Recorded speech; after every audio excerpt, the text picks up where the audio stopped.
Vereador André Meirinho, boa noite, boa tarde, né? Olha, a gente tá dando boa noite aqui, porque é depois das 6, mas olha lá, olha lá, olha a lua lá. Justamente. Olha tá o tempo. Tá lindo. Boa tarde, boa noite. Boa tarde, boa noite, Saúl, Heraldo, todos que nos acompanham, né, Divino Oleiro. Muito contente de estar aqui, poder falar com a nossa comunidade e já iniciar falando que a lei da transição que obriga, né, que o prefeito que está saindo receba a prefeita que está entrando, a lei de transição é da minha autoria, verdade, ainda em né? 2017, em que foi importante aprovar naquele momento. Eu acho legal Então, essa ênfase, né? Obriga. Exatamente. Não é que o cara quer, obriga. Tem que cumprir a lei. É verdade. O certo não Mas como precisaria de lei, né? Desculpa, como é que era antes, tal? Como é que era Não, antes? primeiro a gente lembrar o seguinte, que entre o prefeito Periquito e o prefeito Fabrício não houve dificuldade nenhuma. Periquito facilitou tudo. Assim, foi, de acordo com o Paulo Milton, secretário da administração na época, já foi na semana... Foi a eleição domingo, na sexta-feira eles já tinham recebido o Fabrício e já agendaram as reuniões para a semana seguinte. E foi muito tranquilo. Mas eu propus a lei em 2017 pensando em períodos futuros, independente de quem fosse prefeito, mas a lei é permanente para a cidade, para o futuro, assim Claro. como com a Juliana passar para outro prefeito, enfim, isso é padrão, tem que ser para a cidade. E porque sabíamos de dificuldade em outros lugares, mas então isso é importante, deixar claro as regras, porque qual o objetivo? Que a cidade não pare. A cidade tem que ter continuidade, o que eu sempre digo, o prefeito é um grande síndico, e tem que tocar o que a Assembleia do Condomínio definiu. Então, tem que ter a menor dificuldade possível para as informações têm que ter transparência e, felizmente, nós temos uma lei que assegura essa transição. Certo. Bom, agora então, a partir do dia 1º de novembro, as duas equipes passam a ter reuniões. Como é que é isso? A lei estabelece algum regramento? A lei estabelece 60 dias de obrigatoriedade dessas reuniões, documentos que precisam ser passados. Até o prefeito tentou vetar o que nós obrigávamos a informação dos TACs, todos os TACs que a prefeitura tem com o Ministério Público. Nós tínhamos feito um outro projeto de lei alterando a lei, o prefeito tentou vetar, mas felizmente a Câmara derrubou o veto e agora teve um projeto de lei do Bola e do Cristiano que a gente ampliou também o número de pessoas que fazem parte da transição. Importante dizer que os membros da transição não são remunerados, né? Os membros por parte aí da prefeita eleita não têm remuneração, estão de forma voluntária organizando as coisas para o governo futuro. Mas, enfim, apenas uma ponderação em relação à transição por ter sido autor da lei que obriga a transição.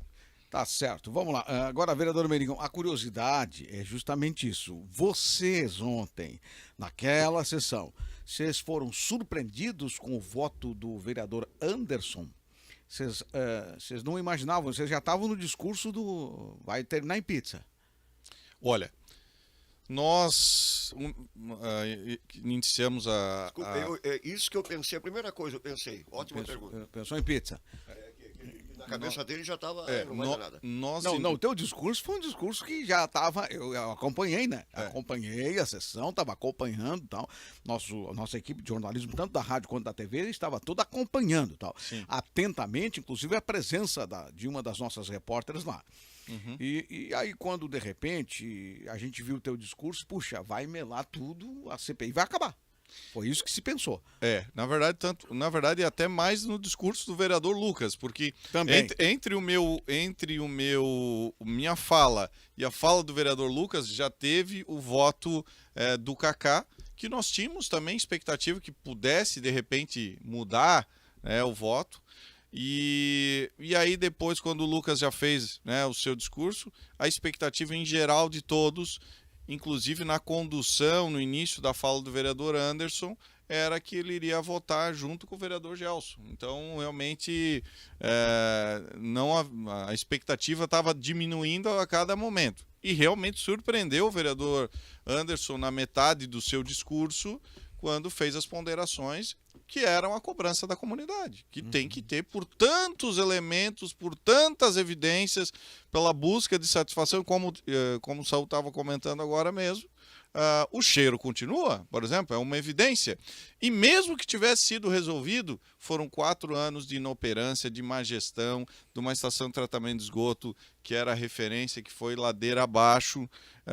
E aí tantos impactos, né, no meio ambiente, na saúde pública, pessoas pegaram virose, lotam as unidades de saúde, a imagem da cidade prejudicada, a reputação, a economia, daí 2 temporadas sem balneabilidade, o rio cinza, o cheiro em vários bairros da cidade, né, como vamos falar no Nova Esperança, onde é a estação de tratamento de esgoto, mas também no São Judas, no Jardim Parque Bandeirantes, na Barra, na Vila Real, na Barra Sul, poderíamos falar lá no Barranco, né, em Camboriú. Então, são muitos impactos e isso nós iniciamos de fato o pedido dia 22 de fevereiro de 2023, uma quarta-feira de cinzas. Então, cerca de 1 ano e quase 1 ano e meio para iniciar a CPI e enfrentando o sistema, né, com minoria na CPI, foi difícil conseguir as assinaturas, depois nós temos minoria, depois movimentos, eu vou dizer em especial do vereador Gelson, que vem procurando aí sabotar a CPI, né? Não queria iniciar, depois participou, mas como relator fez esse relatório para arquivar. Enfim, então a gente vem enfrentando o sistema, não está fácil, mas felizmente, né, por pressão da comunidade, o vereador Anderson mudou o voto do que se esperava e nós vamos ter continuidade. Agora vamos fazer as oitivas tão importantes e que hoje à tarde a reunião continuou. Porque teve um apagão ontem que suspendeu a reunião, né? Então, que a continuidade foi exatamente para quê? Para apresentar nomes? Para definir os nomes iniciais, né, para as oitivas que agora receberão notificação e prazo aí mais ou menos 10 dias úteis para depois a gente agendar essas oitivas na Câmara de Vereadores. Se o cara não quiser ir, não vou na CPI, vou apresentar um atestado. Isso é possível? Olha, o que acontece? É uma convocação. Na verdade, a CPI tem como se fosse uma parte do Poder Judiciário dentro do Legislativo. Então, tem a obrigação de estar presente. Lógico, uma questão de bom senso, se a pessoa tiver um problema no dia, reagendar, é uma questão. Assim como é no Judiciário. Mas se não, aí pode ter problemas, né? Porque é uma questão séria, como eu disse. É como do Código do Processo Penal, mais ou menos. Certo. O discurso do Gotardo ontem, na hora do seu voto, foi um discurso de tristeza de quem sabia que não ia dar certo. E aí o Anderson vem, faz o voto dele, o vereador Anderson, e muda toda a situação, muda tudo, né? E no voto do Gotardo, na hora do voto do Gotardo, ele falou muito em cadeia, em prisão e tal. E aí as pessoas começaram a perguntar, mas como assim, será? Porque logo depois, quando virou a situação que o Anderson vota pela não aceitação do relatório e a continuidade da CPI, as pessoas começaram, poxa, mas peraí, o Gotardo falou em cadeia e tal. A possibilidade existe essa, detectando primeiro, as irregularidades a gente sabe que existiram, e não foram poucas, foram muitos. Tanto que tem um TAC aí em andamento que vai vencer agora no mês de novembro, que é um termo de ajuste de conduta com o Ministério Público, o Judiciário, a presença desses atores todos, para resolver uma série de questões que já haviam sido diagnosticadas lá dentro da EMASA, mau funcionamento, má operação do sistema. E aí o seguinte, a pergunta é essa, pode de fato alguém ser preso? Olha, pode pela questão do que for levantado de evidências, das documentações e de fazer as perguntas e perceber contradições, tudo isso são elementos. Basicamente, né, dentro da CPI, o que se espera geralmente são colher essas informações que as pessoas vão falar, e ver as contradições depois e também encaminhar ao Ministério Público e ao Tribunal de Contas os apontamentos. Mas pode sim gerar, quando se confirmam determinadas situações, que isso venha acontecer. Bom, se já existe o inquérito, da Polícia Civil em segredo de justiça, significa que já tem muita coisa séria ali. Então essas oitivas vão ser muito importantes para embasar muitas coisas, e aí não se sabe, aí às vezes se descobrem coisas que nem se esperava. Eu vou dar um exemplo, quando nós fizemos a Comissão de Acompanhamento e Transporte Coletivo. Quando tinha saído da PG Tour, da Expressul para a PG Tour, né, que eram as empresas que tiveram no passado, nós questionamos, mas espera aí, como é que mudou de uma empresa para outra? Quando a gente perguntou para a empresa, quando a gente perguntou para o órgão de trânsito do município, eles falaram, não, foi só uma conversa entre as empresas. Ah, tá ok. E aí quando a gente perguntou para a empresa, para a PGTUR, Quer como dizer, as como é que empresas, eles vieram para uma cá? vinha tocando, resolveu mudar, vamos É. trocar aqui, e depois só avisamos eles que a gente trocou. E aí quando a gente pergunta para a empresa disse não, a gente nem conhecia, foi via o prefeito e o procurador que... E aí já começa... A ficar complicado. Então são essas falas, essas contradições que são importantes e que a gente, no caso lá do transporte coletivo, a gente encaminhou ao Ministério Público e daí dessa forma então a gente vai poder descobrir e levantar muitas coisas. É importante dizer que entre as 9 pessoas que nós estamos chamando, tem tanto pessoas... Você pode falar o nome dessas 9? Posso, é público.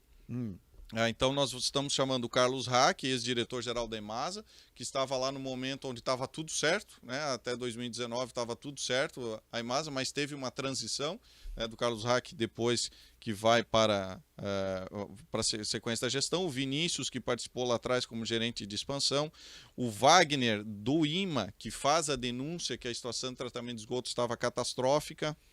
Temos a questão também do Caio Cardinale, que é analista químico, servidor efetivo da EMASA, e aí diretores que por lá passaram, como o Sérgio Juque, o Alexandre Mota, que esteve no IMA, depois foi diretor técnico, agora está como diretor-geral da EMASA, o Ricardo Barbieri, que já está lá como gerente há muito tempo, o Douglas Costa Beber, que foi o diretor-geral no momento lá do caos, que tem muitas coisas para a gente questionar, e também a Aline Petris, que é bióloga, professora, doutora e pesquisadora, que demonstrou claramente na sua pesquisa que a água do mar de Balneário Camboriú tem uma série aí de fatores que demonstram que tem doenças relacionadas a fezes, que ela comprova a questão de fezes na água da Praia Central e todo esse impacto na saúde pública. Então foram as sugestões minhas do vereador Lucas, que foram encaminhadas hoje, as pessoas vão receber as notificações e que vão nos ajudar a compreender melhor tantos documentos, tantos questionamentos que a comunidade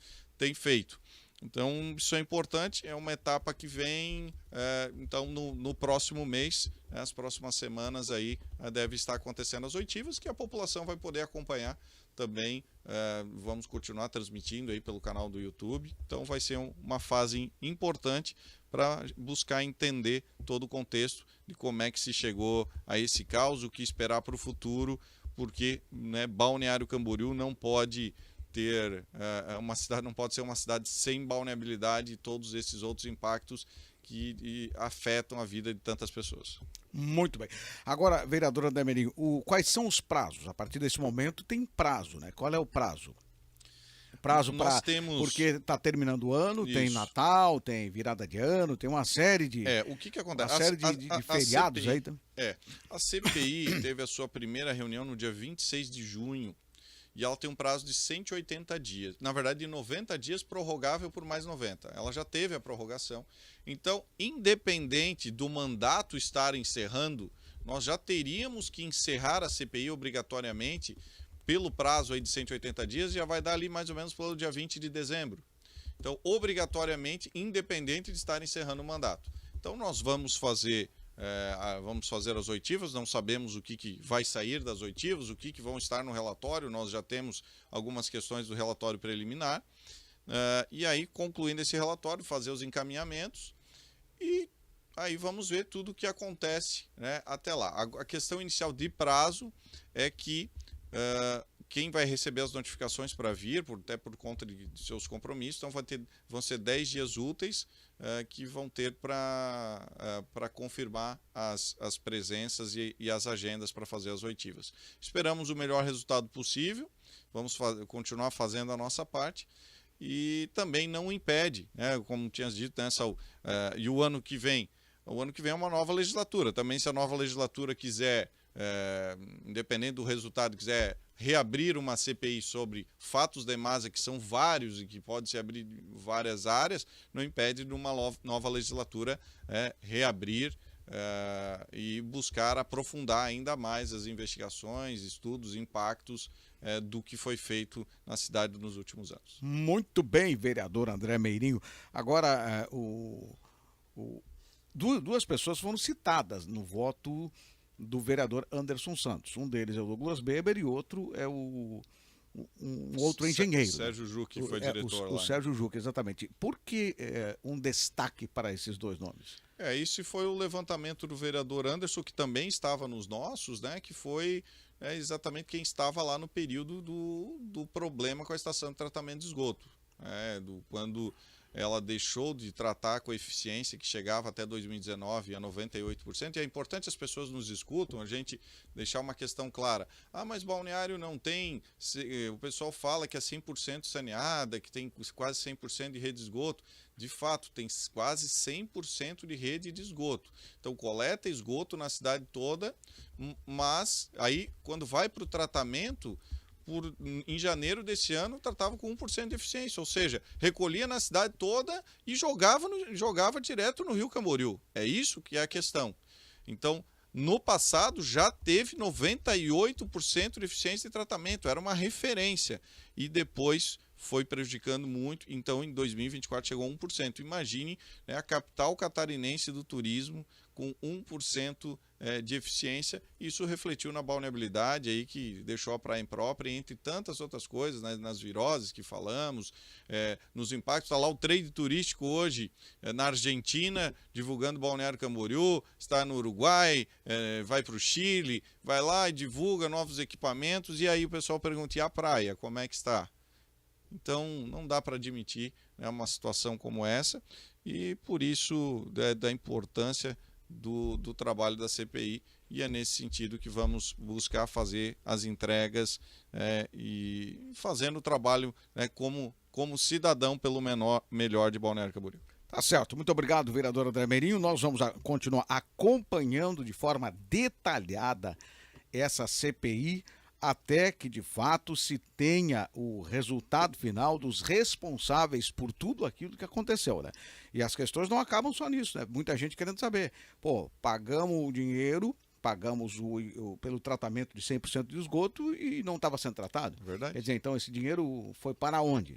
Tem que ser devolvido, pelo menos tem uma parcela dos moradores, principalmente daquela região que não aguenta mais o fedor, o mau cheiro, e que passou por muitos apuros em virtude dessas operações mal feitas, né? Essas pessoas dizem, não, eu precisava ter o meu dinheiro de volta, porque eu paguei uma coisa que não foi entregue. Então isso é outra questão. E tem precedente, tá, Saúl? Se eu não me engano, foi Araranguá que teve um problema similar, lá era Casan mesmo, mas que a justiça ordenou a devolução dos valores. Tá? Não faz sentido. Não sei se foi devolvido o dinheiro, se foi um desconto, foi pra frente, um crédito, alguma coisa, mas de fato sentido. foi. Lá em Araranguá. Mas vamos lá, só para fazer aqui nosso fechamento, para fazer aqui a nossa conclusão. Teremos o relatório final. O senhor propôs a mudança do relatório. O que o presidente disse? Até porque isso acontece no Congresso. Se um relator tem um relatório rejeitado, ele é substituído.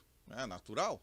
E nós entendemos... Mas ele seria substituído por outro membro ali? Por outro membro. Ou convocado um outro vereador? Não, que substituísse por outro membro, né? Trocar o relator, porque... Olha, um relatório que evidentemente é para trabalhar contra a CPI. Então, que sentido que faz ele continuar como relator? Ou seja, é claro que nós vamos ter que fazer um outro relatório, assim como eu e o Lucas apresentamos um relatório de alternativa, um relatório contrapondo, nós já sabemos que nós vamos ter que fazer um outro relatório, porque vamos esperar que o vereador Gelson vai fazer um relatório do que precisa ser feito, se ele está trabalhando contra a CPI o tempo todo. Então, nós solicitamos a substituição, o vereador Anderson optou por não substituir. Então, o regimento interno da Câmara, ele está errado em uma série de questões, é omisso em outras, e como eu disse desde sempre, né, eu e o vereador Lucas vamos enfrentando o sistema e procurando fazer do limão uma limonada. Vamos procurando dar solução dentro das condições que nós temos. Mas quero agradecer o nosso povo, que está sempre ao nosso lado, sempre nos apoiando na CPI, e a imprensa, né, que é fundamental nessa divulgação, nessa cobrança. Você está falando da imprensa, você sabe que o pessoal da EMASA está muito chateado com a gente, porque nós abrimos o microfone aqui para aqueles moradores lá do Nova Esperança, que vieram com um abaixo assinado, reclamando inclusive que a associação não levou à frente as assinaturas, o abaixo assinado, o querer deles, eles fizeram a movimentação toda e a gente abriu o microfone desde a primeira manifestação que ocasionou naquela noite em que o vereador Cristiano... Dia 5 de junho, dia do meio ambiente. Exatamente, no dia do meio ambiente, o voto do Cristiano era o que faltava para a abertura da CPI. Então, dali para frente, a EMASA não nos atende mais, não responde às nossas solicitações. A gente lamenta muito isso, porque eles têm direito também a fazer o contraponto. Mas, com tanto gestor que já passou esse ano ali, para nós não há também assim não se torna tão importante poder ouvir, a menos que o cara fique mesmo e que eu vou fazer o uso do meu direito, vou lá falar com eles. Há um público, e é muito grande esse público que nos escuta, nos ouve, e nós vamos continuar ao lado da população, ao lado das pessoas de Balneário Camboriú, de Camboriú e da nossa região. Muito obrigado, vereador Meirinho, a gente vai acompanhar. Obrigado, Saul. Fico sempre à disposição e mais uma vez agradecer o trabalho de vocês e do nosso povo. Obrigado pelo apoio, por vários terem estado presentes, mesmo num horário ruim, às 14 horas, o horário que o pessoal está trabalhando, mas vários estiveram lá e que ajudaram sim nessa decisão de voto para que nós tivéssemos 3 votos e a CPI pudesse ter continuidade. Um grande abraço, um bom fim de semana a todos. E o prefeito Fabrício, com essa continuidade da CPI, amarga mais uma derrota. Depois da derrota nas urnas para a prefeita eleita Juliana Pavan, para o vice dela, Nilson Probst, ele amarga mais uma derrota agora com a continuidade desta CPI, que vai pelo menos até lá pelo dia 24, por aí, né? Quase na véspera. A gente espera esse relatório para que traga, de fato, a baila. Quem são os culpados, quem são os negligentes e quais as penas que eles vão pagar. Porque a gente paga. Nós pagamos todo mês. Água e esgoto. Então, se alguém negligenciou, que pague também. Muito obrigado, vereador Meirinho.